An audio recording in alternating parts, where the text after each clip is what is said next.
Comment réussir la méthodologie de la dissertation en histoire? Si tu te poses la même question, alors tu es la bienvenue. Voilà. Donc, ce qu'il faut savoir, c'est qu'il faut maîtriser les cours. Quand je dis maîtriser les cours, ce n'est pas, je ne dis pas de bosser mot par mot les cours. Non, ça c'est catégoriquement impossible. Donc, ce que tu dois faire, tu dois comprendre le contexte de chaque problème. Par exemple, un sujet portant sur la première crise de Berlin, il faut maîtriser le contexte de la crise, les causes et savoir comment cela s'est déroulé, qu'on appelle une manifestation, la manifestation, et aussi il faut savoir les conséquences que cela a généré. Donc c'est tout ce qu'on demande dans une dissertation, dans une rédaction. Donc tout simplement, il faut savoir que la dissertation en histoire comporte 3 parties comme tout exercice de rédaction. Donc nous avons l'introduction qui est la première partie de la dissertation en histoire. Après l'introduction, nous avons le développement et enfin la conclusion. Dans l'introduction, c'est très simple. Il faut situer le sujet dans son contexte historique, bien sûr. Voilà. Lorsqu'on parle de la situation du sujet dans son contexte historique, c'est-à-dire lorsqu'on donne un sujet, il faut d'abord voir c'est dans quel contexte que ce sujet apparaît. Par exemple, un sujet qui porte sur l'indépendance de la Côte d'Ivoire, il faut aller aux années de la colonisation. Parce que quand on parle de l'indépendance, c'est qu'il y a eu une colonisation. Alors il faut aller dans ce contexte-là. Et c'est au sortir de ce contexte-là qui va t'amener maintenant à annoncer le sujet que tu viens traiter. Donc, pour poser la problématique, il faut être simple, clair et précis. Il faut éviter de tenue. Si c'est un peu compliqué pour toi, prends le sujet tout simplement, reformule-la sous forme de questions et donne ta problématique. C'est assez simple comme ça et c'est également efficace. Au niveau de l'annonce du plan, il faut annoncer le plan de manière simple, c'est-à-dire dire ce que tu vas faire dans ton développement. Voilà.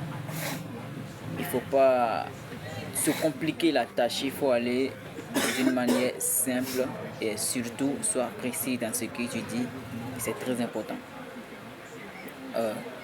Par exemple, on va prendre un autre sujet, le sujet qui porte sur la première crise de Berlin. C'est-à-dire la première crise qui s'est tenue en 1948, c'est-à-dire de 1948 à 1949. Ça, c'est le contexte dans lequel, ou l'année dans laquelle cette crise s'est déroulée. Lorsque ici je parle de contexte historique, je vais faire un exemple avec ce sujet et vous allez voir de quoi je suis en train de parler.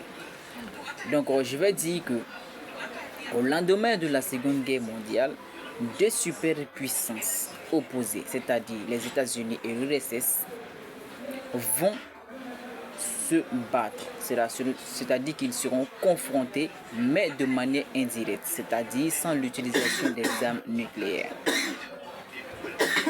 Ils se battaient à travers des pays interposés, à travers des sanctions. Voilà pourquoi cette période est appelée la guerre froide, car c'était une confrontation indirecte. Et on va dire que cette confrontation est à l'origine de plusieurs crises, notamment la première crise de Berlin. Voilà la partie où nous allons faire l'insertion du sujet. Donc, cette confrontation est à l'origine de plusieurs crises, notamment la première crise de Berlin. Et la question que nous allons nous poser, c'est de savoir comment la première crise de Berlin s'est-elle déroulée de manière simple. On prend le sujet et on la reformule sous forme de questions pour faire notre problématique. Donc, les sujets portant sur les crises sont des sujets qui ont un plan chronologique. c'est-à-dire un plan qui se fait sous 3 périodes ou 3 mouvements. Donc, les causes, les manifestations, puis les conséquences. Donc, en annonce du plan, nous allons dire que dans notre travail, nous montrerons d'une part les causes, ensuite les manifestations et d'autre part les conséquences de la première crise de Berlin. Ainsi, nous avons fini l'annonce du plan. Il suffit de passer maintenant au développement. Donc, vous allez le faire également avec un sujet portant sur diverses crises. Voilà, sur diverses crises, vous pouvez utiliser la même méthode. Voilà. Maintenant, un sujet qui porte sur l'ONU. Les sujets qui portent sur l'ONU sont généralement à la recherche des forces et faiblesses de l'ONU. Voilà. Donc, les sujets qui portent sur les organisations, c'est-à-dire l'ONU, UA, etc., CEDEAO, etc., etc., ce sont des sujets qui se font sous 2 plans. Car là-bas, il faudrait que tu parles des forces et ainsi des faiblesses. Parlant de force, on fait allusion au succès et aussi aux échecs. Donc, cela va dépendre du sujet. En as 1, vous allez parler du succès de l'organisation en question et en as 2, des faiblesses de cette même organisation.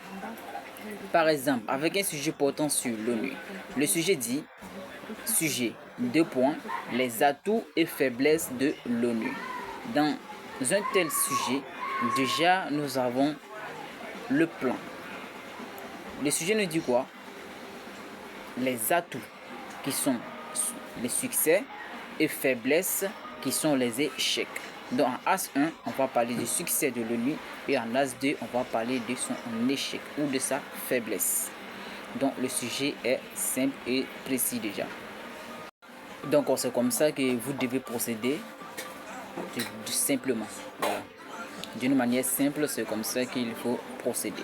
Mais pour pouvoir faire cela, il faut maîtriser le cours en question. Voilà, il faut maîtriser le cours en question. Si vous ne maîtrisez pas votre cours, il serait presque impossible pour vous de faire une rédaction, surtout en histoire. Donc n'oubliez pas de t'abonner, like.